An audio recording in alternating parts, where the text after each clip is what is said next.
بسم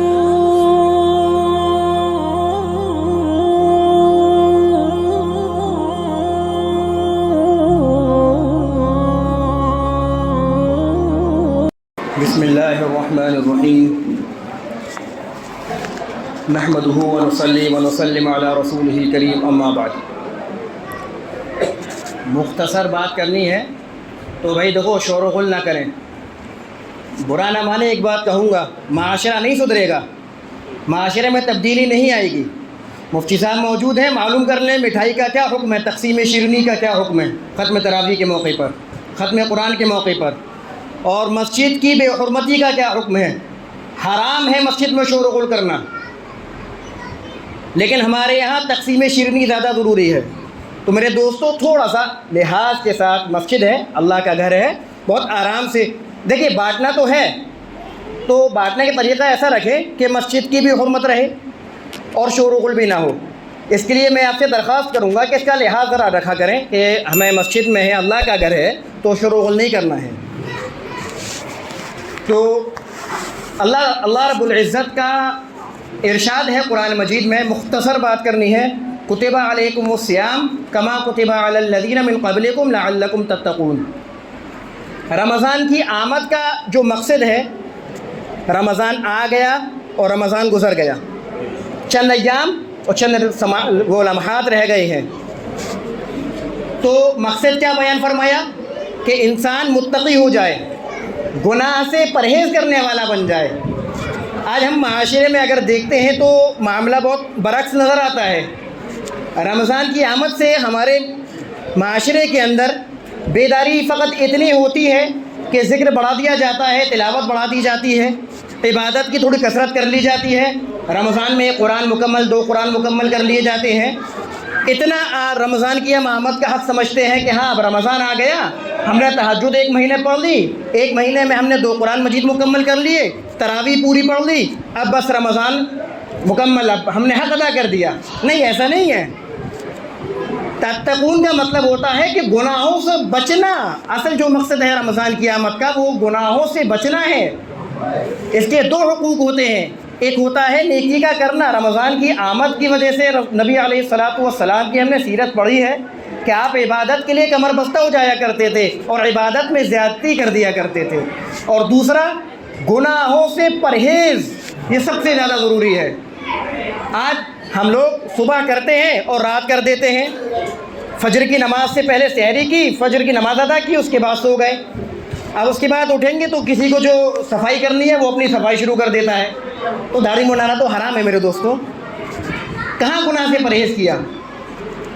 رمضان کا مہینہ رحمتوں کا ہے، برکتوں کا ہے، اللہ سے معافی مانگنے کا ہے، یہ توبہ کا مہینہ ہے، ہم سب جانتے ہیں نا، لیکن سمجھتے نہیں ہیں۔ کیسے نہیں سمجھتے کہ رمضان میں اللہ تعالیٰ کی طرف سے انعامات بڑھا دیے جاتے ہیں۔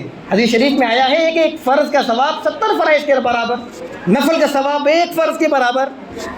آدھی بات بیان کر کے آدھی بات ہم نے گول کر لی۔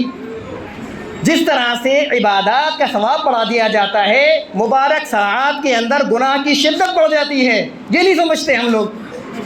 ہم فرض پڑھ کے سمجھتے ہیں ہم نے 70 فرائض کے برابر تو کام کر لیا، لیکن گناہ کی شدت جو گناہ کرنے کی وجہ سے ہمیں ملی ہے، اس کی ہم فکر نہیں کرتے ذرا بھی۔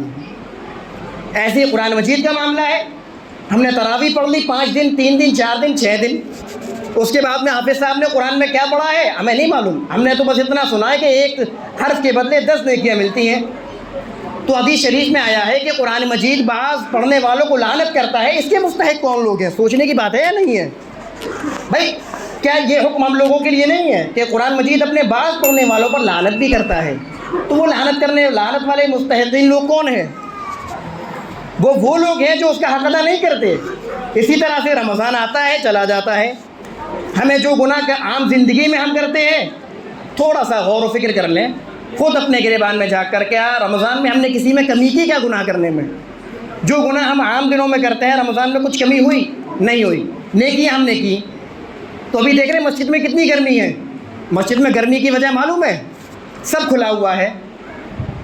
یہ مسجد میں گھبراہٹ کی وجہ بن رہی ہے، گرمی ہو رہی ہے۔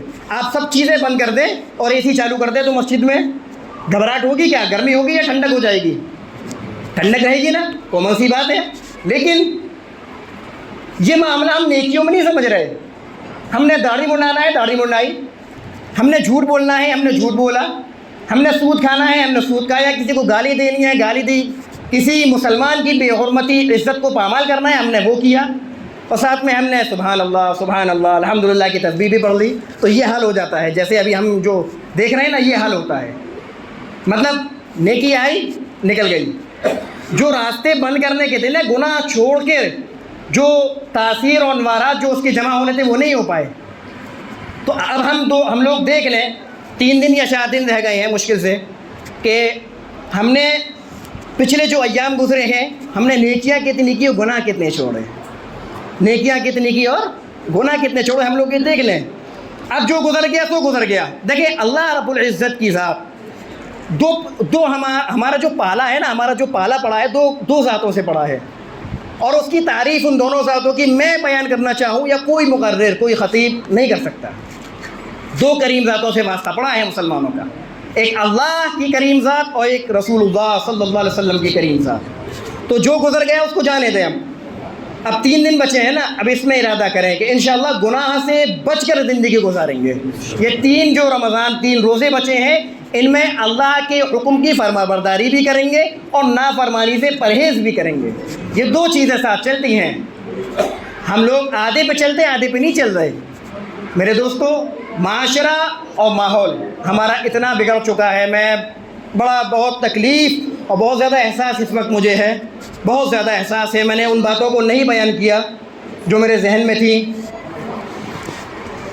آج مسلمانوں کا اور خاص کر بھائی میں آپ لوگوں سے چاہوں گا کہ آپ لوگ اپنے گھروں میں بھی ان باتوں کو بتائیں. دیکھیے گھر میں دینداری معلوم ہے کیسے پیدا ہوتی ہے کہ جو مرد مسجد میں جو سیکھے وہ اپنی عورتوں کو سکھائیں. معاملہ گڑبڑا چکا ہے بالکل. مرد سیکھتے ہیں لیکن عورتوں کو نہیں سکھاتے. پھر اس کا نتیجہ کیا نکل رہا ہے؟ 8 لاکھ مسلمان لڑکیاں مرتد ہو چکی ہیں. غیر مسلموں کی پاس جا کر ان سے نکاح کر چکی ہیں. کس وجہ سے؟ ذمہ دار میں اور آپ ہی ہیں اور کوئی ذمہ دار نہیں ہے اس کا. 8 لاکھ، حضرت مولانا سجاد صاحب نعمانی نے تفصیل دی کہ 8 لاکھ مسلمان لڑکیاں مرتد ہو چکی ہیں. اور نہ جانے لاکھوں کی تعداد میں لڑکیوں نے میرج رجسٹرار میں درخواستیں دی ہیں غیر مسلموں سے شادی کرنے کی. کون لڑکیاں ہیں؟ کیا کوئی دوسری مخلوق ہے؟ یہ میرے اور آپ کے معاشرے میں سے لڑکیاں ہیں جن کے بارے میں ہمیں نہیں معلوم. اور ذمہ دار میں اور آپ ہیں. معافی چاہتا ہوں، میں اور آپ ذمہ دار ہیں اس کے. کیوں؟ کیونکہ ہم لوگوں نے فکر نہیں کی گھر کی. ہم لوگوں نے فقط اپنی فکر کی ہے کہ مسجد میں آ گئے، مفتی صاحب کا واعظ سن لیا اور وہاں ماشاء اللہ بڑا اچھا مفتی صاحب نے آج بیان کیا ہے اور بس چلے گئے. اور جو تھوڑا بہت طبقہ الحمدللہ کچھ سدھار ہو رہا ہے تو فقط اتنا کہ لڑکیوں نے برقع پہن لیا ہے. اب ہم لوگ بے فکر ہو گئے کہ ہماری بیٹیوں نے برقع پہن لیا، دیندار ہو چکی ہیں. نہیں میرے دوستو، دیکھیے میں معافی چاہوں گا. میں کسی کی بہن، میری بھی بہنیں ہیں وہ، میں کسی پر ذاتی طنز نہیں کر رہا. جو ماحول میں دیکھ رہا ہوں اور جو ماحول میں جو میرے نظر میں آ رہا ہے، بڑا افسوس ہوتا ہے. برقعے میں لڑکیاں ہیں، غیر مسلموں کے ساتھ پکڑی جا رہی ہیں. آپ بھی پڑھ رہے ہوں گے، میں بھی پڑھ رہا ہوں. میرے دوستو کون فکر کرے گا اس کی؟ ان بہنوں کو، ان بیٹیوں کو کون سمجھائے گا کہ کفر کی دلدل میں نہ جاؤ؟ اسلام پاکیزہ مذہب ہے، اسلام نے پاکیزگی سکھائی ہے. ان بیٹیوں کو کون بتائے گا کہ جس ماں کے میں اور آپ نام لیوا ہیں اور ماننے والے ہیں، امی عائشہ صدیقہ طاہرہ رضی اللہ تعالی عنہا، ان کی پاکیزگی اور ان کی عفت کی گواہی قرآن نے دی ہے، اللہ نے دی ہے. ایسی ذات کے اور ایسی پاکیزہ ماں کے میں اور آپ ماننے والے ہیں، اور آج اسی ماں کی روحانی بیٹیاں یہ عمل کر رہی ہیں. ان کو کون بتائے گا کہ کفر کی دلدل میں جانے کے بعد تمہیں کن کن گندگیوں کا سامنا کرنا پڑے گا؟ ان کو کون سمجھائے گا کہ اسلام پاکیزگی کی تعلیم دیتا ہے؟ ان کو کون یہ بتائے گا کہ کفر میں جانے کے بعد تمہیں بتوں کو پوجنا پڑے گا اور اسلام تمہیں ایک اللہ کی عبادت کرنے کی دعوت دیتا ہے؟ ان کو کون بتائے گا کہ مرنے کے بعد تمہیں جلنا ہوگا اور اسلام تمہیں عزت و احترام کے ساتھ نہلا کر دفنانے کی حکم دیتا ہے؟ ان کو کون بتائے گا کہ کفر کی گندگی کتنی زیادہ بدبودار ہے اور اسلام کتنا مہکتا ہوا اور پاکیزہ مذہب ہے؟ یہ میں اور آپ ہی تو بتلائیں گے.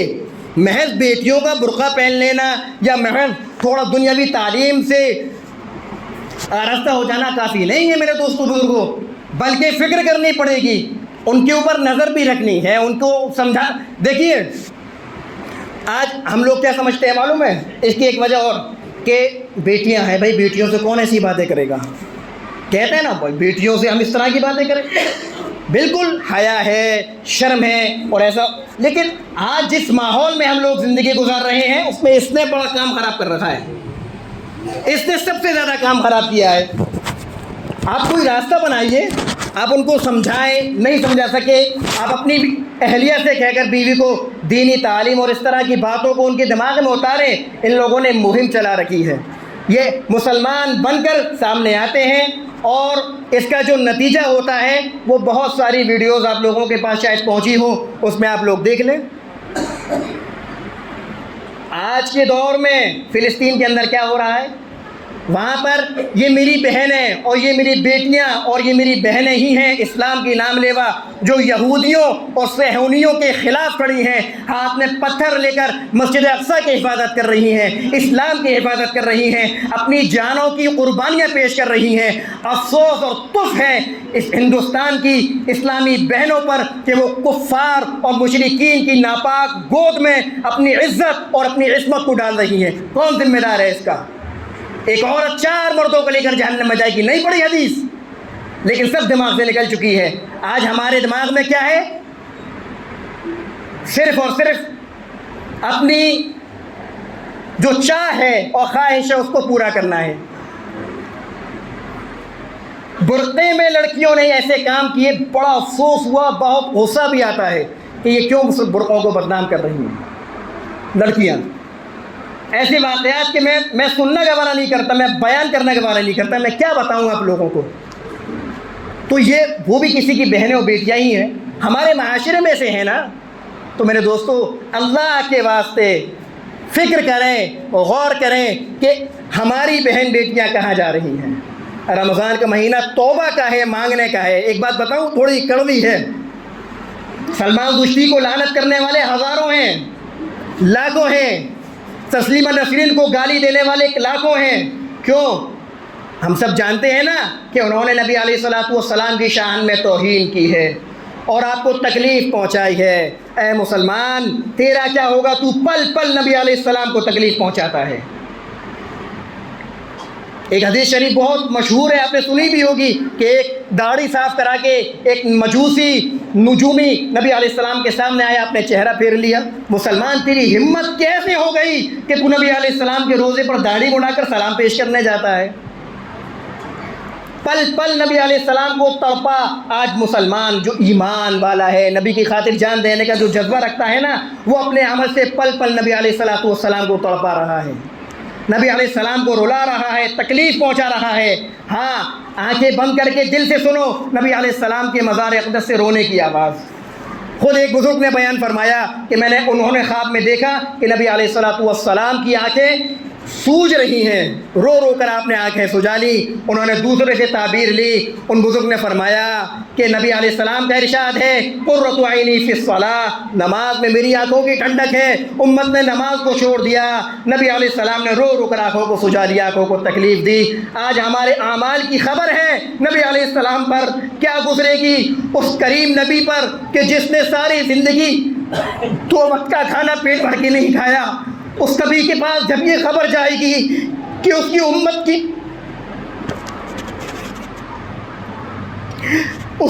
کی لاکھوں بیٹیاں مرتد ہو چکی ہیں،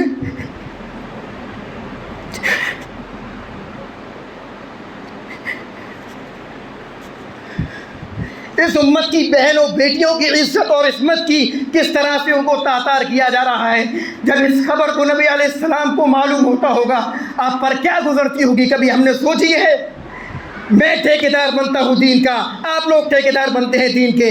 کیا فکر کی دین کی، کیا فکر کی اسلام کی؟ صبح اٹھے کھانا کھا لیا، بریانی کھا لی، اس کے بعد میں پھر چلے گئے، ہو گیا کام، کاروبار شروع کر دیا، موت آئی مر کے چلے گئے، ہو گیا کام. کیا یہ ایک مسلمان کا صرف اتنا فریضہ ہے؟ کیا یہی ذمہ داری ہے میری اور آپ کی؟ میرے دوستو ذمہ داری کو نبھانا پڑے گا. اگر نہیں نبھائی خدا کی قسم کل قیامت میں نبی علیہ السلام دیکھیں، اگر میں کسی کو اس وقت میں اس مجمع میں سے کھڑا کروں، دیکھیے میری کوئی اوقات نہیں، میں ایک مثال دے رہا ہوں. میں کسی شخص کو کھڑا کروں، کوئی معزز بستی کا ہو، اور میں اس کو کھڑا کروں، اس ذلیل کر کے کہوں باہر نکل جائے یہاں سے، اگر میں کسی کو کہوں باہر نکل یہاں سے تو اس پر کیا گزرے گی؟ سب کے سامنے میری بے عزتی کر دی۔ تکلیف ہوگی یا نہیں ہوگی؟ کتنی تکلیف ہوگی اس کو کہ بتاؤ میری بے عزتی کر دی۔ تو کل قیامت کا دن بھی ہونا ہے، نبی علیہ السلام کے پاس آپ کے ماننے والے، میں آج جی رہا ہوں، میں آج زندہ ہوں، نبی علیہ السلام کی محبت میرے دل میں ہے، نبی علیہ السلام کا نام لے کر میں زندہ ہوں اور آپ کا کلمہ میں پڑھتا ہوں، اور میں یہ امید کرتا ہوں کہ کل قیامت کے روز مجھے اپنے آقا صلی اللہ علیہ وسلم کا ساتھ نصیب ہوگا، آپ کی رفاقت نصیب ہوگی۔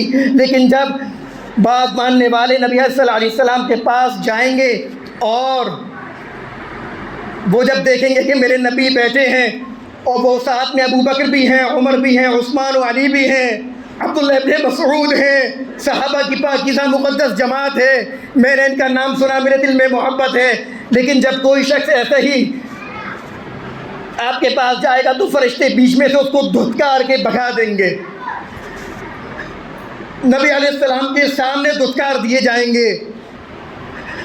کون ہیں وہ لوگ جنہوں نے زندگیوں کو سنتوں سے دور کر لیا، جنہوں نے فکر نہ کی دوسرے مسلمان کی، اپنی ماں و بہنوں کی، اپنی بیٹیوں کی، اور خود اپنی فکر نہ کی؟ یہ ان لوگوں کا حال ہوگا جنہوں نے دین کے میں نئی نئی باتیں پیدا کی۔ میرے دوستوں، بزرگوں، عزیز ساتھیوں، چند باتیں جو ضروری میرے دل میں تھیں، وقت میں نے زیادہ لے لیا، اتنا وقت مجھے نہیں رہنا تھا، لیکن ایک بات جو دل میں چبھ رہی تھی کہ اپنے بھائیوں سے عرض کرنی ہے کہ اللہ کے واسطے اپنی بہن بیٹیوں کی حفاظت فرمائیں۔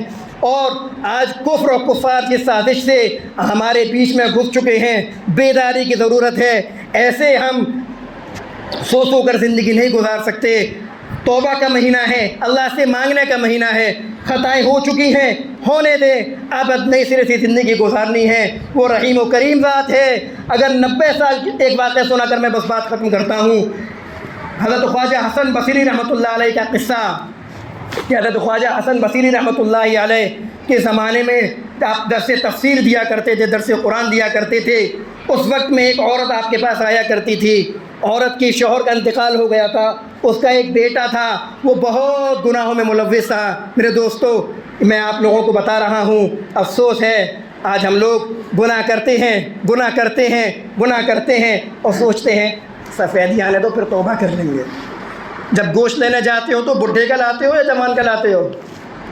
اللہ کے لیے بوڑھا گوشت پسند کیا اور اپنے لیے جوان گوشت پسند کرتے ہو، تو ساری زندگی اس نے اللہ کی نافرمانی کی۔ وہ عورت حضرت خواجہ صاحب کے پاس جا کر درخواست کرتی کہ میرے بیٹے کو سمجھائیں اور میرے بیٹے کو توبہ کی جو ہے طرف دعوت دے۔ حضرت خواجہ صاحب بارہا سمجھاتے، اس کی سمجھ میں نہیں آتا تھا، آخرکار وہ مایوس ہو گئے اور اس کو سمجھانا بند کر دیا۔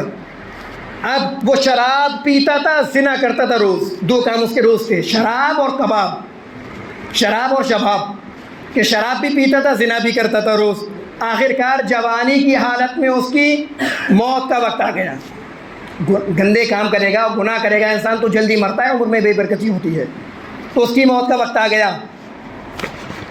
اب اس میں ماں، دیکھیے دنیا میں ایک ماں ہے جو برے کی بھی ساتھ ہوتی ہے، باپ بھی ایک بار کو دھتکار دیتا ہے لیکن ماں نہیں دھتکارتی۔ ماں اپنے بیٹے کے پاس بیٹھ کر بیٹے کو سمجھاتی ہے، بیٹا ساری زندگی تو نے اللہ کو ناراض کیا ہے، اب تیرا آخری وقت ہے، کم سے کم اب توبہ کر لے۔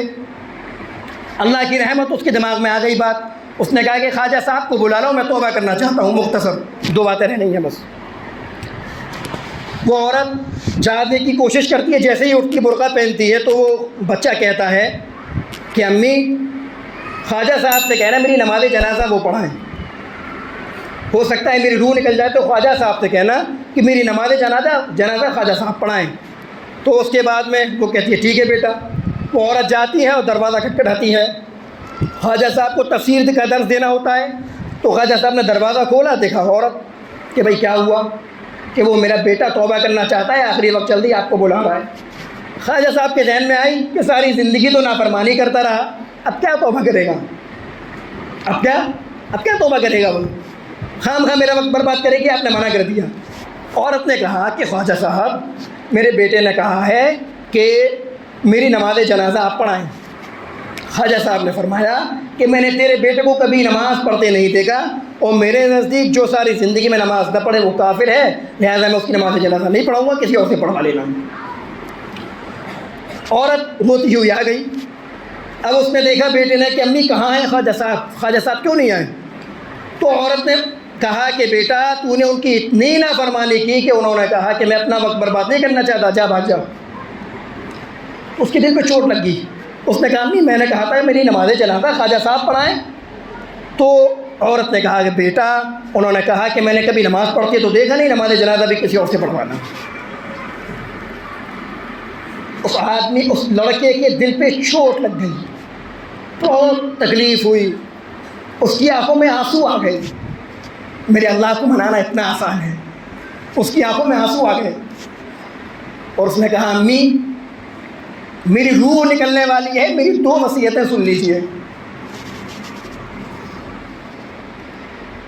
پہلی وصیت کہ امی جب میں مر جاؤں تو مجھے عام مسلمانوں کے قبرستان میں دفن نہ کرنا، کہ کہیں ایسا نہ ہو کہ میری وجہ سے دوسرے موتا پر بھی اللہ کا عذاب نازل ہو جائے۔ اور امی میری دوسری وصیت اور سن لینا۔ ماں نے کہا کیا؟ کہا امی جب میں مر جاؤں تو اپنے دوپٹے کو لے کر میرے گلے میں باندھنا اور میری لاش کو صحن میں گھسیٹنا، تاکہ لوگوں کو یہ پتہ لگ جائے کہ جو شخص اللہ کا نافرمان ہو، ماں باپ کا نافرمان ہو، اس کا یہ حال ہوتا ہے۔ یہ کہتے ہی اس کی روح نکل جاتی ہے، وہ عورت رونا شروع کر دیتی ہے۔ تھوڑی دیر کے اندر دیکھتی ہے کہ دروازہ بجتا ہے۔ عورت نے دروازہ کھولا، دیکھا تو کون؟ خواجہ حسن بصری رحمۃ اللہ علیہ کھڑے ہیں۔ عورت نے پوچھا خواجہ صاحب آپ کیسے؟ خواجہ صاحب نے فرمایا کہ میں تفسیر کی دے کر لیٹا تھا، آنکھ لگی، کسی پکارنے والے نے پکارا، اے حسن بصری تو اللہ کا کیسا ولی ہے کہ اللہ کے ایک ولی کا جنازہ پڑھنے سے انکار کرتا ہے؟ میری آنکھ کھل گئی، میں نے سمجھ لیا کہ اللہ نے تیرے بچے کی توبہ کو قبول کر لیا ہے۔ میرے دوستو یہ سارے معاملات اللہ کے فضل پر موقوف ہوتے ہیں، اسی کے فضل پر منحصر ہوتے ہیں۔ ہماری زندگی اللہ کو منانے میں گزرنی چاہیے۔ ساری زندگی ایک رب کو راضی نہ کیا تو کس کو کریں گے؟ اللہ رب العزت ہم سب کو عمل کی توفیق عطا فرمائے۔ دعا کر لیجیے۔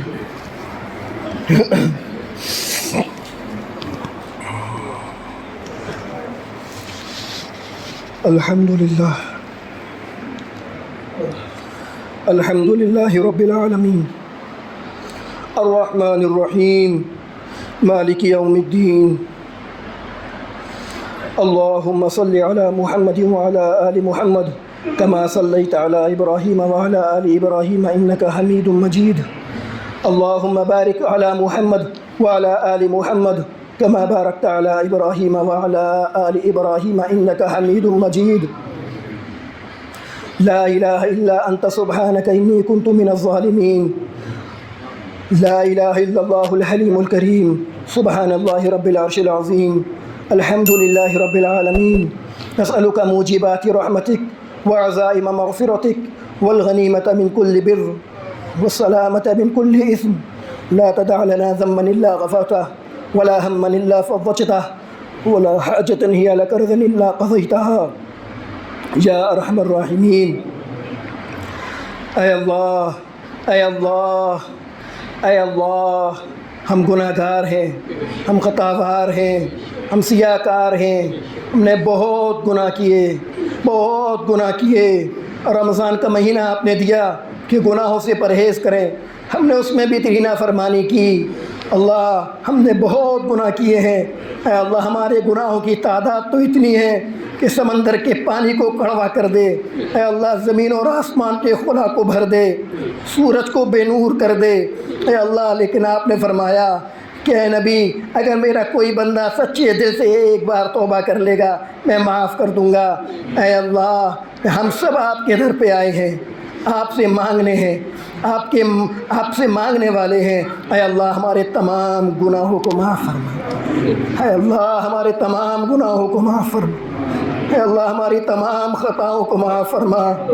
اللہ اللہ آپ کریم ہیں، اے اللہ ہم مجرم ہیں، ہم اقرار کرتے ہیں ہم اقراری مجرم ہیں، میرے مولا ساری زندگی تیری نافرمانی کی، اے اللہ ہم کتے سے بھی بدتر ہو گئے، اے اللہ کتا تو مالک کے در پہ ایک روٹی کھا کر ساری زندگی وفا کر جاتا ہے، اے اللہ صبح ہوئی تو تیرا کھایا، شام ہوئی تو تیرا کھایا، ساری زندگی تیرا کھاتے رہے، کتے سے بھی زیادہ بے وفا ہو گئے، اے اللہ کتا تو تیرے اپنے مالک کے در پہ پڑھ کر اپنے مالک کی وفاداری میں بھوکا مر جاتا ہے، لیکن مالک کو کبھی آنکھ نہیں دکھاتا، اے اللہ ہم کمزور ہو کر ہم اتنے نالائق ہو گئے، ہم اتنے گر گئے کہ کتے سے بھی ہم نے وفا نہیں سیکھی، اے اللہ ہماری کیا اوقات، سورج کو تو نے بنایا، چاند کو تو نے بنایا، ہوا کو تو نے بنایا، ایک نظام مقرر کر دیا، ان کی ہمت نہ ہوئی کبھی ایک منٹ اوپر سے نیچے ہونے کی، میرے مولا ہم کمزور ناتواں ہیں، اے اللہ ہمیں گرمی لگ جاتی ہے، ہمیں دھوپ برداشت نہیں ہوتی، میرے مولا قیامت کی گرمی کیسے برداشت کریں گے، اللہ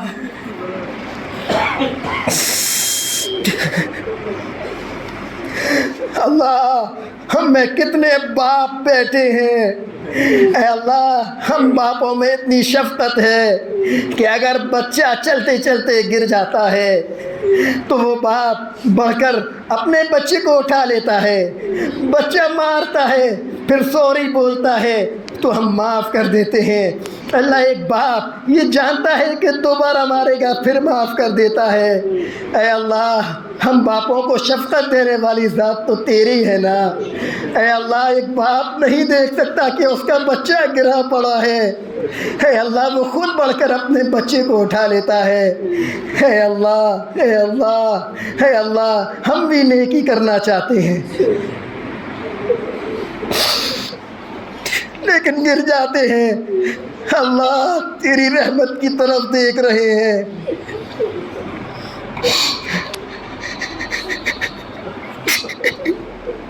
اے اللہ تو تھام لے، اللہ تو تھام لے، اللہ تو تھام لے، اللہ معاف کر دے، اللہ معاف کر دے، اللہ راضی ہو جا، اللہ راضی ہو جا، اللہ راضی ہو جا، اللہ راضی ہو جا،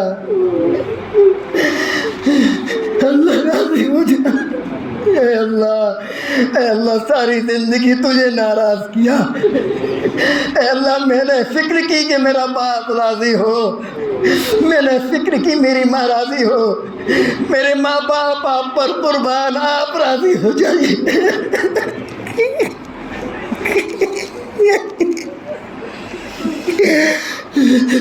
اے اللہ میرے ماں باپ آپ پر قربان، میری جان آپ پر قربان، آپ راضی ہو جائیے، اللہ اللہ اللہ اس مجمع میں بوڑھے ہیں، اے اللہ ان کی داڑھیوں سے تو شرماتا ہے، اللہ رمضان کا مہینہ ایسے نہ گزر جائے کہ ہم لعنت کے مستحق ہو جائیں، اے اللہ ہمیں سچی توبہ کی توفیق عطا فرما دے، اللہ معاف کر دے، اللہ معاف کر دے، اللہ راضی ہو جا، اللہ راضی ہو جا، اے اللہ دنیا کا سائل ایک در پہ نہ ملے تو وہ دوسرے پہ چلا جائے گا، دوسرے پہ نہ ملے تو تیسرے پہ چلا جائے گا، اے میرے اللہ میں نے تجھے اپنا رب مانا ہے، میں کس کے در پہ جاؤں، میں مسلمان ہوں، میں کس سے مانگوں، تو نے دھتکار دیا تو تیرے در پہ پڑ جاؤں گا، تجھے راضی کروں گا، تو راضی ہو جا، اے اللہ سب سے زیادہ آسان تو تجھے منانا ہے میرے مولا، میرے مولا ماں کو منانا بھی دشوار ہے، تجھے منانا بہت آسان ہے، اے اللہ ایک بچہ اپنی ماں سے ناراض ہو کر جاتا ہے اس کی ماں اس کو مار کے بھگا دیتی ہے، وہ دور جاتا ہے لیکن پھر پلٹ کر دیکھ کر لوٹ آتا ہے اور ماں کے در پر لیٹ جاتا ہے۔ ماں دروازہ کھول کر پھر مارتی ہے کہ نکمے تو کیوں لوٹ آیا؟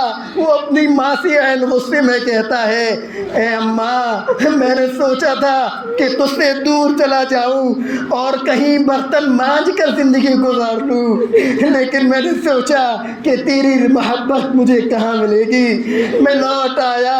اے اللہ، وہ ماں اپنے غصے کو ختم کر کے اپنے بچے کو گلے لگا لیتی ہے۔ اے اللہ، تو نے فرعون کو نصیحت کرنے کے لیے جب میرے نبی موسیٰ کو بھیجا تو تو نے کہا کہ موسیٰ سے نرم گفتگو کرنا۔ اے اللہ، موسیٰ تو انا ربکم الاعلی کہتا تھا، میرے اللہ میں تو 5 وقت سجدے میں سبحان ربی الاعلی کہتا ہوں۔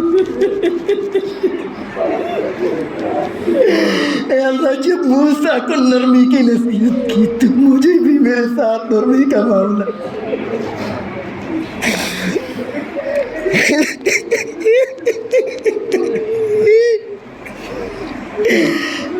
میرے اللہ نرمی کا معاملہ فرما دے، اللہ نرمی کا معاملہ فرما دے۔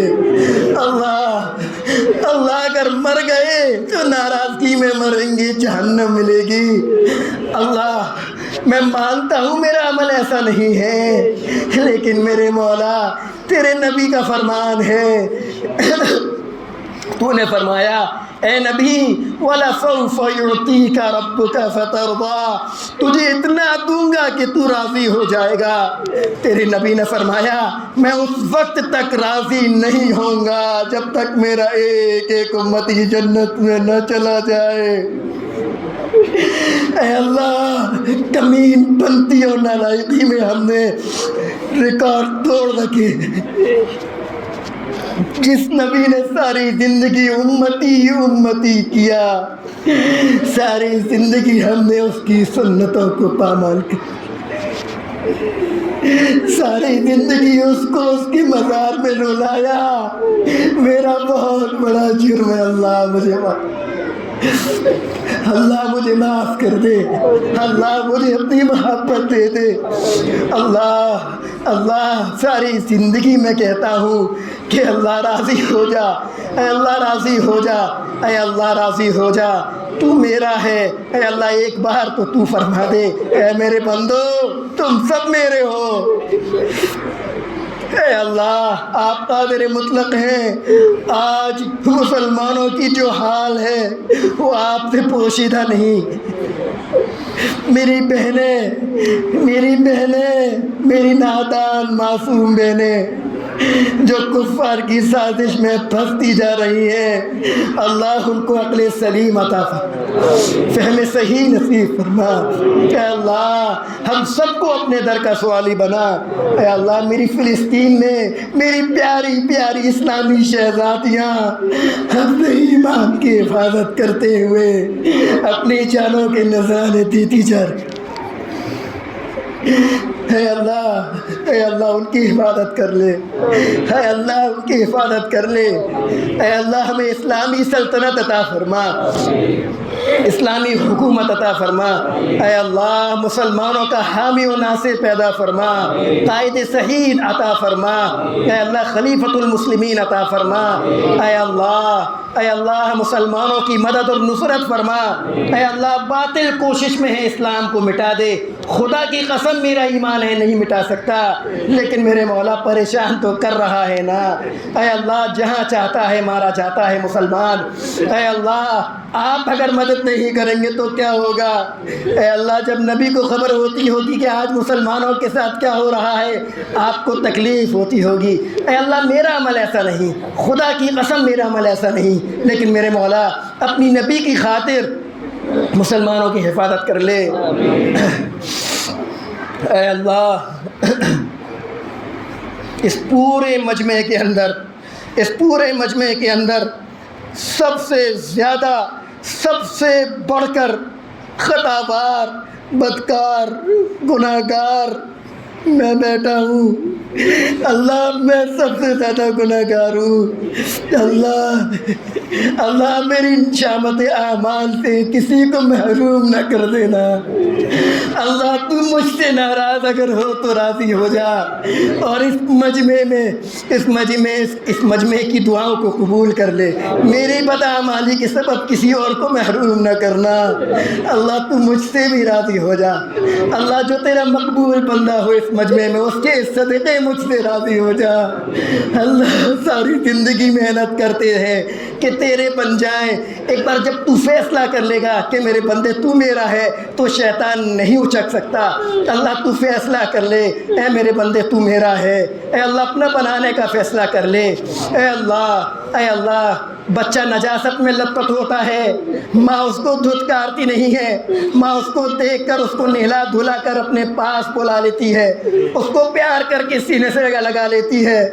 گناہوں میں لت پت میں کھڑا ہوں، اے ماں اس سے زیادہ محبت کرنے والے تیری رحمت کی طرف دیکھ رہا ہوں۔ میرے اللہ اس نیت سے کہ تو مجھے معاف کر کے اپنی رحمت میں مجھے ڈھانپ لے گا، اللہ میں تیرے در پر آ کر کھڑا ہوں۔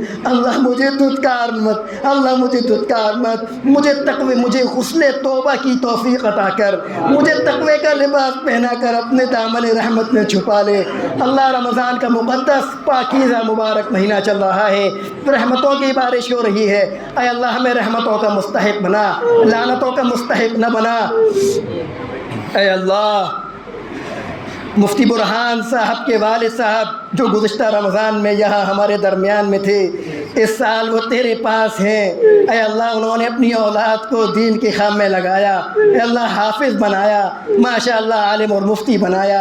اے اللہ ان کی مغفرت فرما، اے اللہ ان کے درجات کو بلند فرما، کربٹ چہر اور سکون نصیب فرما۔ اے اللہ ہمارے موتا جو ہمارے درمیان سے جا چکے ہیں، کل گزشتہ رمضان تک تھے، اس سال نہیں ہے، تو سب کو بخش دے۔